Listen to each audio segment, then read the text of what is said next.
Well, I have been putting off making this video all morning. End of week one. If you're the first time listening to me, just a quick overview. Cynthia Morton, 63 years of age. I decided last week, out of curiosity, after being inspired by two women, one my 69-year-old girlfriend that I had lunch with and has great sculpted arms, and another woman who is Barton, my trainer's sister, who's 68. And she had lost 30 kilos working with Barton. And she's just an amazing woman. And I find at 68 years of age, she's made so many big changes. And these two women have kind of blown away the myths. Well, for me, perhaps, maybe others have it too, a conspiracy theory that once you kind of hit your 60s and the collagen goes, it's, things like, and the big thing for me was my arms. There's a vanity component there, wondering if my arms could get firmer. And also the sanity piece. I'm a recovering drug addict alcoholic. I've been clean and sober since I was 33, one day at a time. And sanity has to play a part in any kind of health and fitness for me. In my younger years, I would put vanity before sanity and do crazy things when I was drinking and drugging. These days, if it sends me crazy, I've got to stop. Now, I'm about to go and have lunch with beautiful Barb, and those that have followed me and over the years, I'm going to make mistakes, I swear. So actually, what do they call them? Trigger warnings. I'm going to swear a little bit. So if you're offended by swearing, you probably should turn off now. And also to trauma triggers. I'm going to talk about body trauma, the body keeping score. I had some unwelcome body trauma. I do have chronic PTSD. A day at a time I manage that. And, as a little girl, like many people, we're not going to get into detail. I don't want to re-traumatize anyone. Overview, I had two male predators at me from when I can remember up until the age of 9. So as a little girl, I learnt to go numb from the waist down at a very young age. And many people that have childhood trauma, they just learn how to turn the switches off. And it's a survival mechanism, and it's how you actually do stay sane, because we know with trauma, I remember seeing footage of people after 9/11, after the planes had hit the towers, and you could see people in New York City kind of walking around with dust and ash on them in catatonic shock, because the brain, when it goes into shock, it's protecting. Your nervous system is protecting you because it's too much trauma to integrate in one hit. And so I've been working on my trauma and had a lot of therapy over the last 30 years and learnt a lot. And just getting back to 30 years ago when I got sober, I thought, okay, well, I'm going to do inside and out. And my retreats that I run with Barton and Casey are work in, work out. So many people can get very physically fit and financially abundant and have great social media presence, but they come to me and they're emotionally bankrupt. There's a saying, some people are so poor, all they have is money. And they're emotionally bankrupt because they don't know how to work in and sit with trauma, grief, difficult emotions, big emotions, anger, jealousy, sadness, betrayal, frustration, impatience, all those big emotions. So when people work with me, what I love about philosophy is it helps us learn how to plank an emotion. And there are lots of different tools and lots of great philosophers. So before psychology and psychiatry, we had philosophy, and I'm a student of philosophy. I also love studying the epigenetic components of, I've just finished this year a family constellations facilitator course. The body keeps score, and the nervous system is your friend, your body is your friend. Whereas I hear so many men and women talk to me about how they hate their body and they hate their trauma triggers and how do they get rid of them. And my work's very much about understand them, they're there to help you, don't fight them. But, that's easier said than done. So going back to having lunch with Barb, I'll sit down with her, and she's been away. She was away when I started week one. She said, I've got to hear all about this health and fitness journey. Now, Barb will say to me when I explain what happened this week, and I did go into catatonic shock again.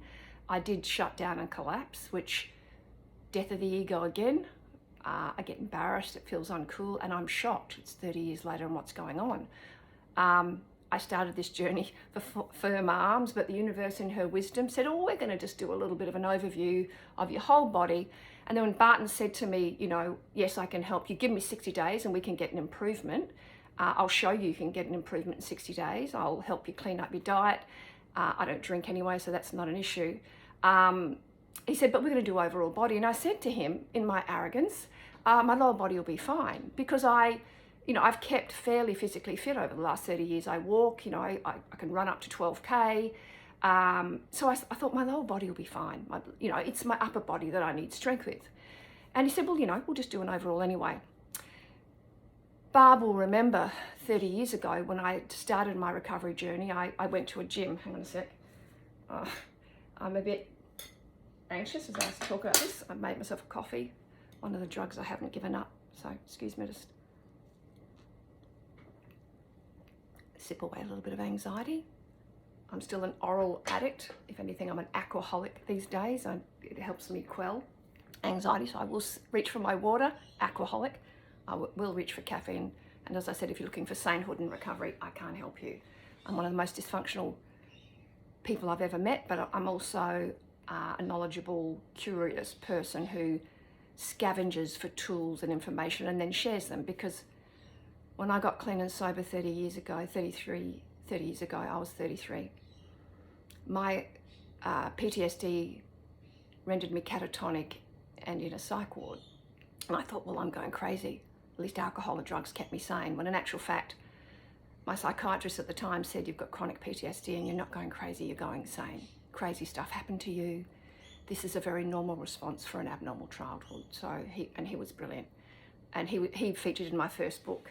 I called him the Owl Foxy, Malcolm Foxcroft, amazing psychiatrist. I've gone on to write many books since then, and we can get to that later. But let's go back to Barb. You can see I'm a bit avoidant. So when I first went to a gym 30 years ago, I started working with a personal trainer. I wanted to get fitter. And what I noticed was, I was good in the beginning. He was just kind of working out where my fitness was. But at 33, I was a hell of a lot fitter than I am now.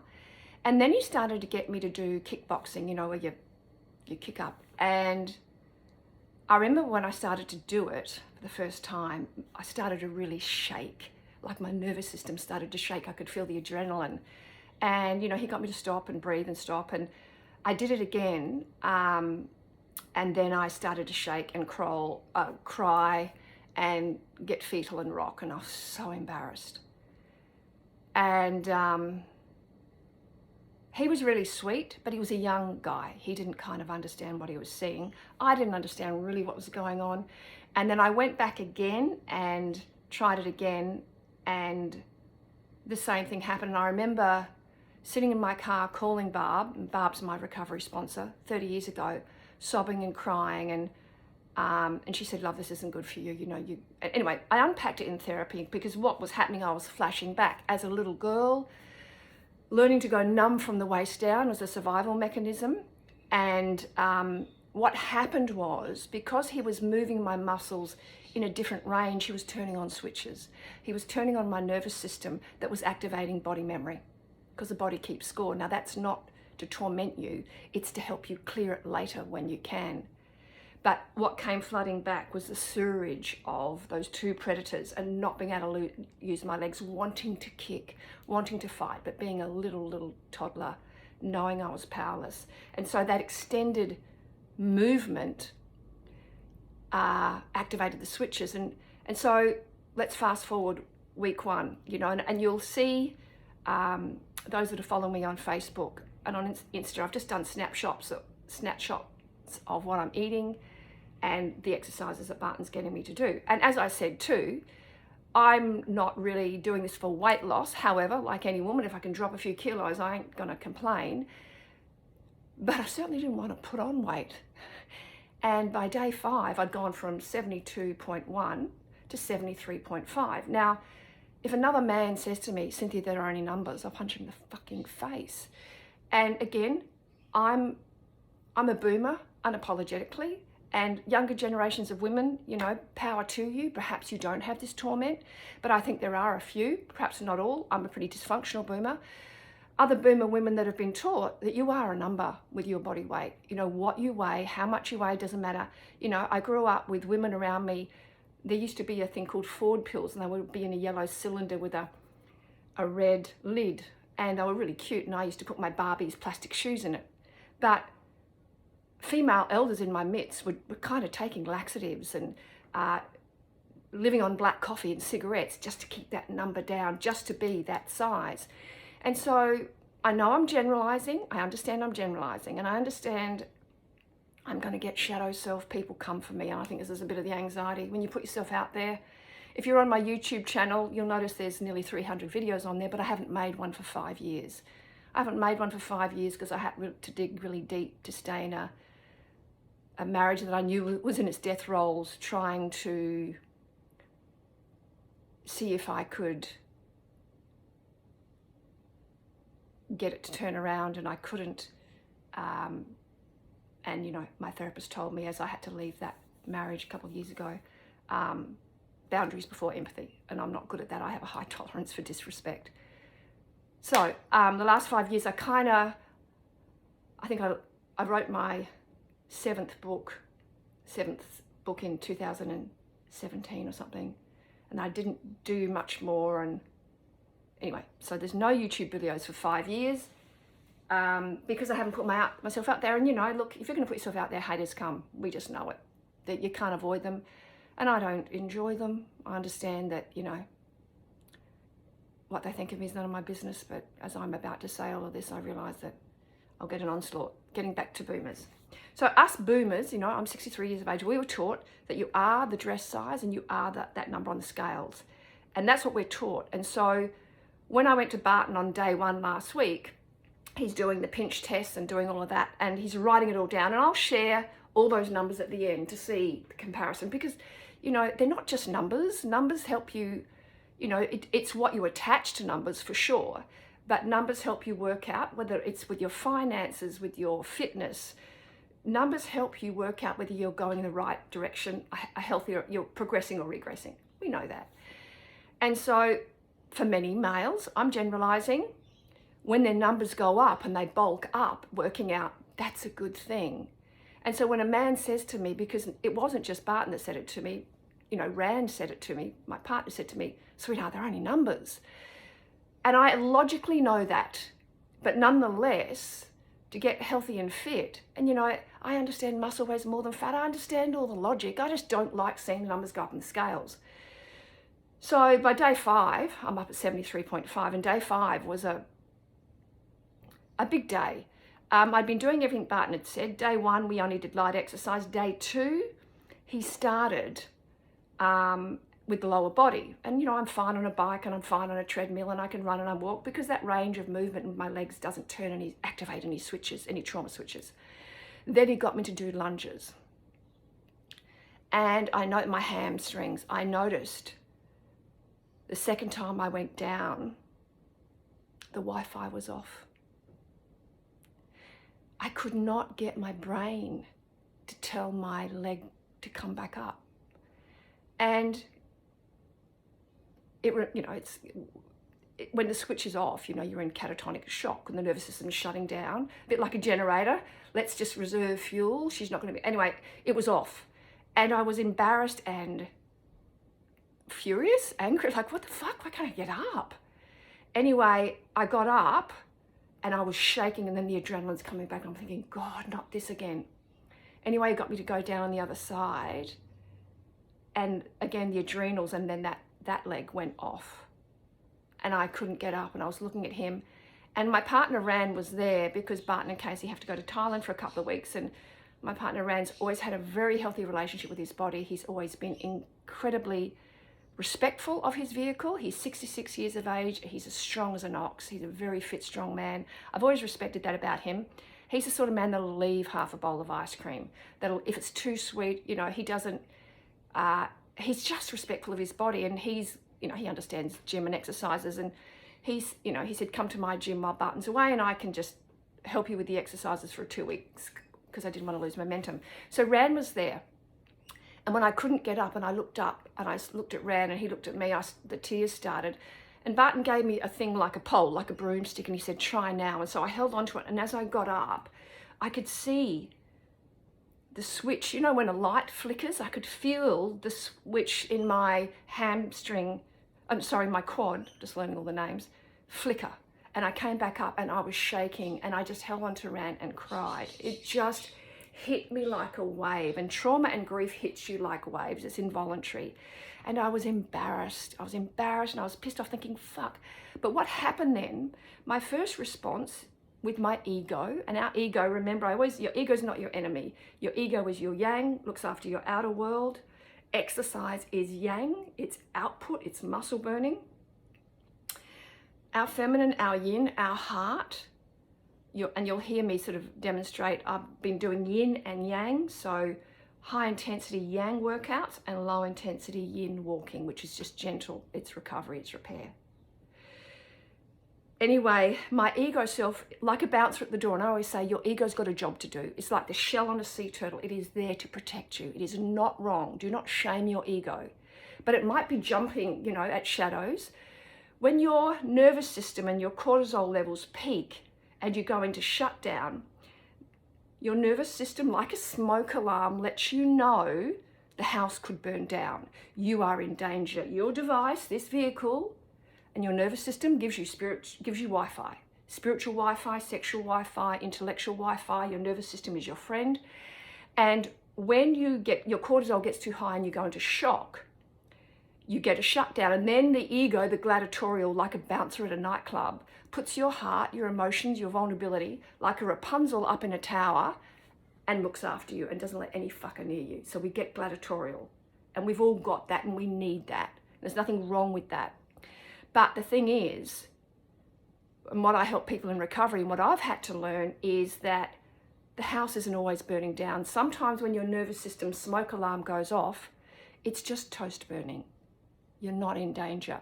So what was really lovely after 30 years recovery, because when my alarms kept going off and I kept feeling in danger, my vehicle's going, you can't do this, something's gonna burn you down, you're in danger, I never went back to a gym. And I have said for the last 30 years, I am not a gym person. Partially, one component is I'm an introvert. I don't want to chit chat to people.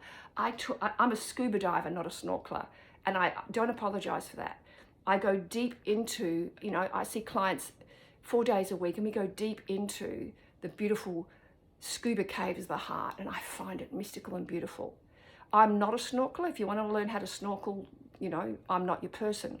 But at gyms, there's a lot of snorkeling. I remember I joined a running club once because I was just curious, and I'm up at 5 a.m. because I'm used to doing things solo. As an introvert, I love that. And then these people wanted to chat to me. I'm thinking, shut up.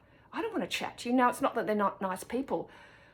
As an introvert, we reboot in solitude. And if you don't give us solitude, we'll isolate. And many introverts, like myself, use drugs and alcohol to chemically turn the world off so they can get some peace. And what drugs and alcohol do, and I explain this to psych students when I'm, whether I'm at Queensland Health or Griffith Uni or the Defence Forces or Lifeline counsellors, I'll say to them that an addiction is a coping mechanism when a person's got no other. And it's not a sign of weak character, it's a sign of survival. So wherever there is addiction, there's trauma underneath. So that being said, need caffeine, that being said,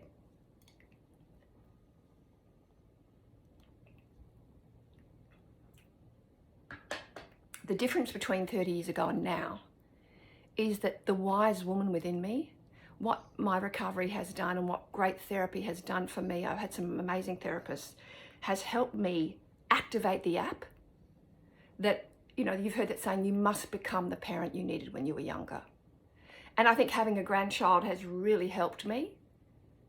If I can, and I did, that morning I spoke to myself in a kind and loving way, like I would speak to Peggy if she was frightened. And my nervous system is shaking, and then my ego bounces going, this is fucking embarrassing, you're not gonna do this, Barton doesn't know, what the fuck's he doing? And then my wise woman came in, held my heart and said, Barton doesn't know what he's doing because he just held. And Rand just held me while I cried because he's seen many women cry, but I was able to unpack this a little bit more for him, but he just held like good gentlemen will. They will hold space for your nervous system storms. and he just held. And I know Barton knows this because I know he's worked with women in their 60s before and men in their 70s. He's a younger man, but he knows how to hold heart space, and very few personal trainers know what they're seeing, and he held space. But my wise woman, the parent within me, came in and said, you're okay, these are safe men. This is just burning toast. These switches are yours to turn back on now. You're not too old, it's not too late. Claim your quads back. And God knows what treasure is buried in there. I've claimed a lot of my body back. When I first got clean and sober, my libido shut down, and that's why I ran as the father of my children. And you'll hear me talk more about that. We were together 14 years, 2 beautiful boys. When I got clean and sober, my nervous system shut down. And I just thought, I can't have sex with him. I can't be the party girl anymore. He's been the love of my life. I just thought, I need to bow out gracefully and leave. So I left him, didn't have a conversation. I did not know what I'm doing to you now. I'm articulating. I'm putting my heart on the line without apology, because my heart and my head, heart and body are good friends. If you don't like what I'm saying, turn off. I defend your right to disagree with me. But articulation is owning your heart space. We articulate when we own our intellectual space and what we've got to say. To be able to articulate and articulate, which is yin and yang work as a team, to be able to do both, to use your intellect and your intuition, that's empowerment. And then with your body to follow suit. So I didn't know how to articulate 30 years ago, so I ran away from Ran. But, I've known this man for 45 years. The 30 years that we were apart, I tried to love other men, and I did. And I've had some good men in my life. However, I never felt with them like I felt with Ran, not because they weren't good men, and not because I didn't love them, because I did love them. But I just thought the electrical current I had with Ran for 14 years was one of youth. That's because we were younger. However, when my marriage of 20 years crashed a couple of years ago, and Ran and I were standing in the kitchen doing dishes, and we decided to talk, and he was curious as to why I left him and said nothing, and I was curious as to why he didn't come after me and he said nothing. We worked out that I decided that he wouldn't want me sober, and he decided I didn't want him sober. So we didn't know how to articulate. 30 years have passed. Long story short, we've been dating, and the first time we were together as man and woman, I just remember sobbing, saying, I've missed you, because that electrical current, he's 66, I'm 63, it was still there. The body keeps score of trauma,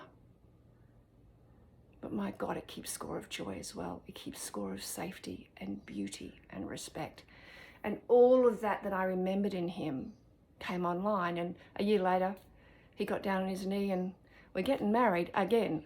So just want to give you a backstory on Ran. So Ran's standing there, but he's missed these 30 years. He's come to Bali and done the retreats. He's learnt about what my recovery journey has entailed. So the wise woman in me was able to calm her. I was crying and shaking, but I was able to articulate with Barton what was going on. I haven't unpacked it fully, so when Barton sees this video, he'll understand a bit more.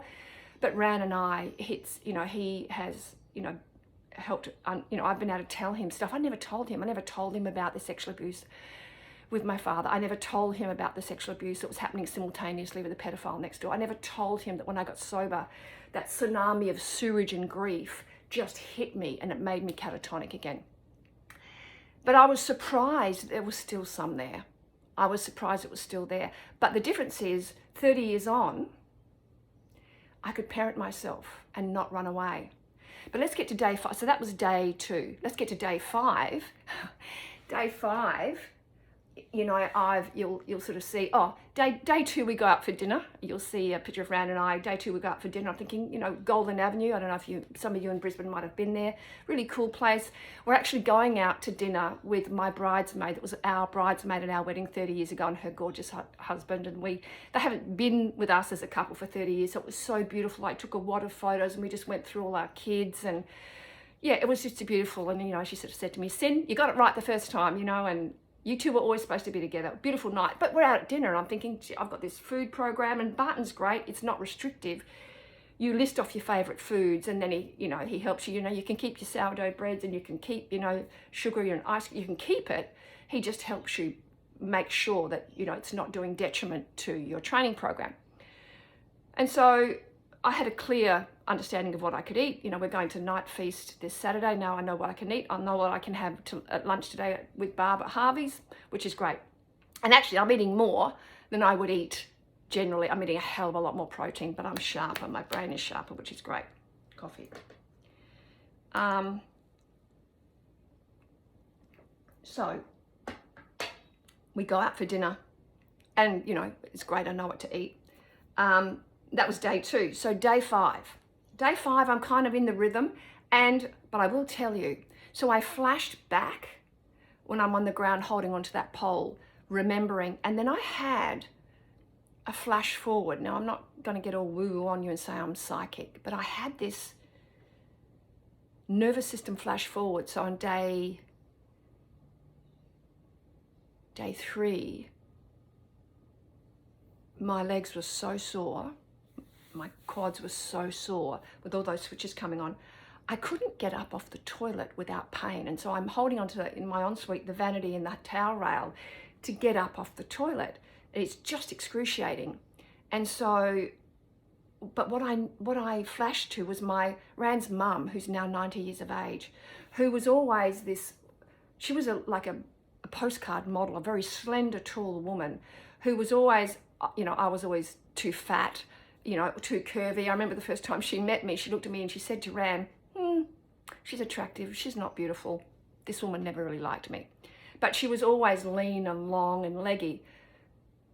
You know, she had some questionable relationship with alcohol and cigarettes, and she was not an athlete, but if you looked at her, she looked like she could run a marathon. She looked fit and healthy.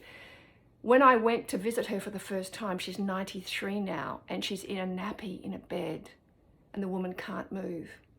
And I've had mother-in-laws and older women I've known in my 80s that they have low mobility, and we all hear about when people have a fall in their 7th and 8th decade and they can't get up, or they haven't got a strong emotional core to stop the fall. And it was interesting, Rand at 66 was telling me he was on a bloody guttering or doing something, and he lost his footing, but he could quickly correct himself. I mean, he bruised himself a little bit as he nearly went down on bushes, but he could correct himself because he's got such a strong core. I don't. You know, my legs move well on a treadmill, but I don't have that strong core with my quads. And realizing that when I couldn't get up off the toilet, I flashed back and thought, I need to do this for my grandchildren.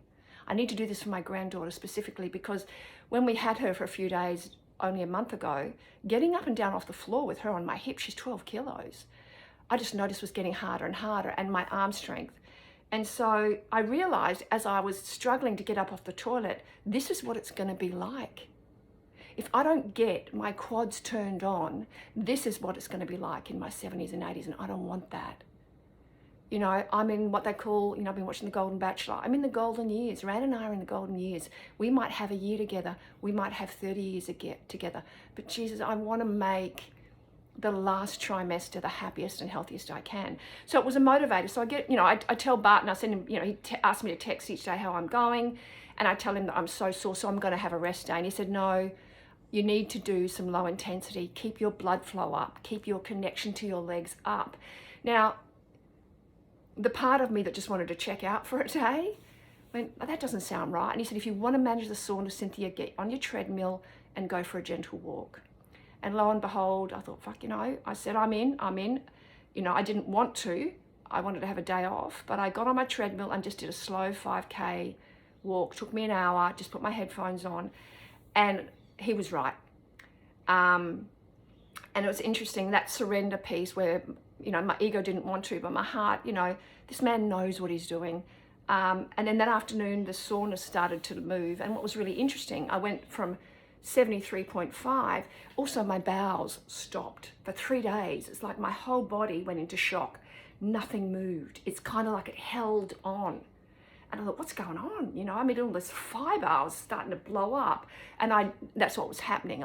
And he had me eating and drinking another litre of water that I would never normally drink. So I'm starting to really blow and build. So I go from 72.1 up to 73.5. And on that day 5, when I walked it out, the next morning it started to drop. I'm back down to 72.6 this morning. So day 7, I've put on 500 grams, who cares? But it's interesting. And then my bowels moved.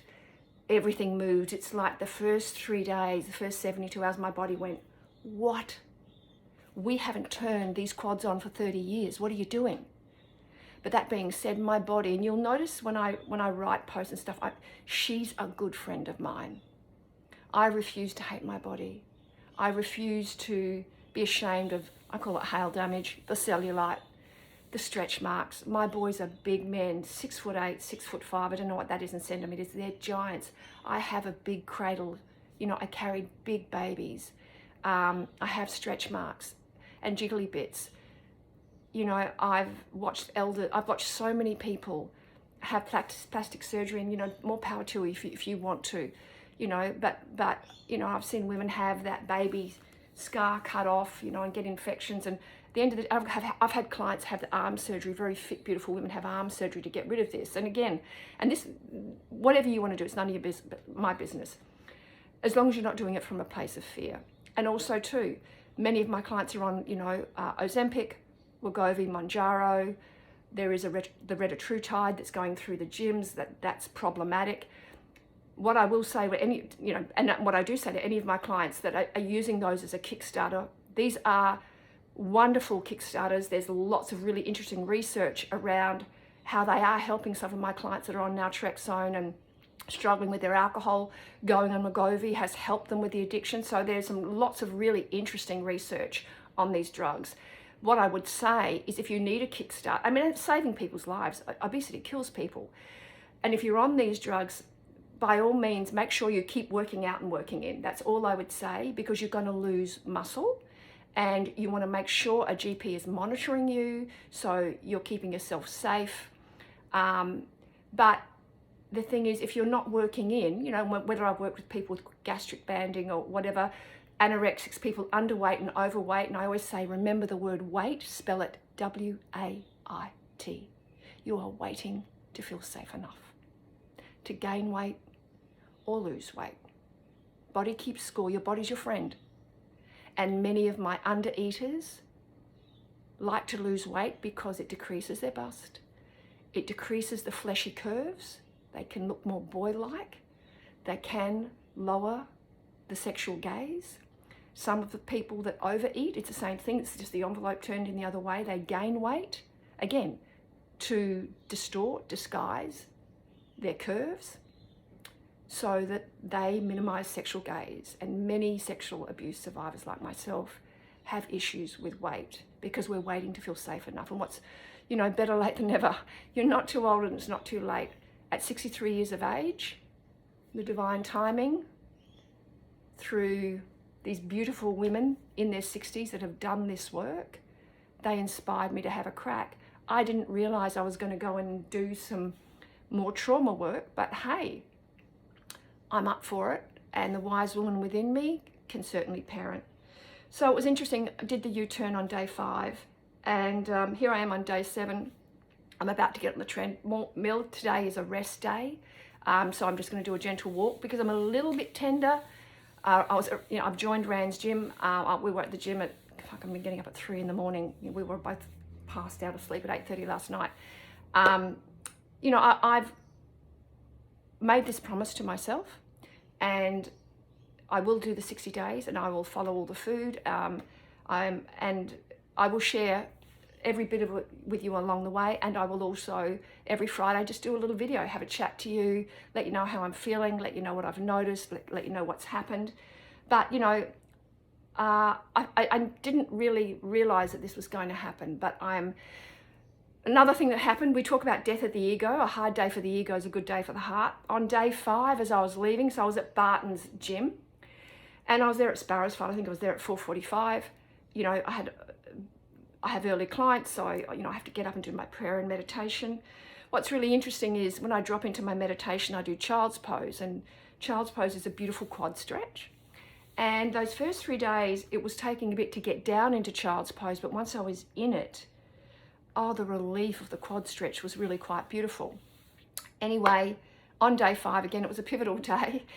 Barton and I just finished the workout, and, you know, he's actually moved me to side lunges until which aren't as triggering because the forward lunges, I'm just not strong enough yet and I'm getting too sore. So I did side lunges and, but I was still getting the shakes doing the side lunges. Anyway, at the end of the training, I'm getting ready to leave. And actually towards the end of the training, I've got really low blood pressure. Whenever I donate blood, the ladies say to me, "Are you okay? This is very low blood pressure. You're feeling faint." I am a fainter, but towards the end of my session with Barton on day 5, I got up and I started to see those stars, and I just knew, I had to sit down and calm myself. And then we went on and did the rest of the training. Then as I was leaving, Casey, who runs, she was doing a women's group, and all these lovely women start coming in at, I think it was 5:30 in the morning. And there was a couple of gentlemen that were coming to train with Barton. So all of a sudden the introverts going, "Get out of here, just get out of here. I don't want to see people. I don't want to chit chat." But, I don't want to be rude. "Good morning, ladies." And Barton and Casey were heading overseas. So I just, drew attention to myself, not really meaning to, just saying, "Hey, Casey, see you later, love, have a great trip." And all the women sort of paused and turned around and I said, "See you ladies, have a good workout." Then as I was walking out the door with my little bottle thinking, I'm out of here, and there's 2 men coming in, my legs buckle. My legs, the Wi-Fi, I just lost connection. And my legs just went. And I went down and I saw stars. I didn't quite faint, but my legs collapsed. My drink bottle went everywhere. I splayed everywhere. Everybody stopped and looked at me. And my ego is just like, oh my God, I can never come back here. That embarrassment piece, which, for any of us human beings, it's embarrassing when you trip over, but I splayed. And again, I couldn't get up. My Wi-Fi went off. And these lovely gentlemen and Barton, they helped me back up, and I was seeing stars, and, my blood pressure dropped too low, and straight away Barton gave me, those little YoPro yogurt things. God, they're good. Those high protein, gave me one of those to help my blood sugar come back up. But I was teary, I was embarrassed, But again, I've survived many deaths of the ego, in and around Brisbane, I'm an awkward person socially, I've met some amazing, beautiful women that I've tried to, and I love fashion, and I've tried, for many years there's nothing I'd love better than going to a fashion parade and watching the beautiful parade of women in adornment, but the anxiety to get there, going away on girls' weekends, I last a day, I remember, it was a 3-day girls' weekend, beautiful women, but by the end of day 1, I just get peopled out very quickly. I'm close to a recluse, so I need solitude. But anyway, I've had to step out of and shed many versions of myself to keep evolving in recovery. My beautiful Barb, we've been tracking with each other for 30 years. And so when I sit down with her this morning to say, we'll probably watch this video before lunch, so she'll be up to speed. But it's a really interesting, 30 years, it's amazing, this 30 years revival that the universe has given me, the reunion with the only true love of my life. Also, the reunion of my relationship with my quads. So you're getting back to when I first got sober, my libido shut down. I just was totally shut down, and I had a very beautiful psychologist that helped me, and I love the chakras, I love meditation. And over the years, I have been able to clear so I can have a healthy sex life again. However, if my nervous system feels unsafe, like any woman, you're not able to be sexually attractive, which, happens for us all. But this seems to be the last well, God, who knows? Hopefully, there's always, I ring my 83-year-old therapist and I'll go, I'll let her know whatever issue's going on, and she'll go, "Oh, Cynthia, for God's sake, you're 63, love. You're a girl. I didn't work that stuff out into my early 70s. And then I'll talk to Barb about something, and she's in her mid-70s. And these are beautiful lantern bearers, women that there's always work to do in every decade. You're never too old, you're never too late. A beautiful 74-year-old man that came to my first Bali retreat. He's coming to my 3rd one that'll be in Talabudra. That one's nearly full, actually. A few people have asked me about that. I think we're doing a 2nd one in October, and I can tell you more about that in the weekly updates. Look, I think I've waffled on for long enough. Oh yeah, I do have a YouTube channel. This will be on my YouTube channel. I started that 15 years ago, and every now and then I would just do interviews with people. There's some really cool, interesting people on there talking about their emotional fitness and their journey, and just some to camera stuff I've done. So yeah, I'm activating my YouTube channel again. So it's Cynthia Morton. I don't even understand the @Cynthia J Morton. I don't know if that's how you find it. Anyway, will be on the YouTube channel. You're welcome to scroll through any of those. Yeah, so okay, I think I'm done. Got a little bit of coffee left. Lovely to talk to you. Yeah, I think that's all I wanted to share. I hope all of that made sense. I hope you had a good week. And if you're still here at the end of this video, thank you. I got so much lovely support. I'm so grateful. Thank you so much. And I'll be back here next Friday with an update on week 2. Yeah, we'll see what we will see. Thanks a lot. See you next week. Mwah. Where's my little... Oh, actually, one more thing. What I've been doing on day 5, remember how I told you about day 5? I journal every morning and I pull a philosophy card. And on day 5, my card was, I'll just read it to you. One often meets his destiny on the road he takes to avoid it. And it was interesting. I've been avoiding doing this work with my quads, not consciously. I thought, you know, walking on my treadmill and running, I was doing what I needed to do to keep fit. And so it's interesting on that day. Yeah. Anyway, I just kind of thought that was cool. All right, enough. See you next week.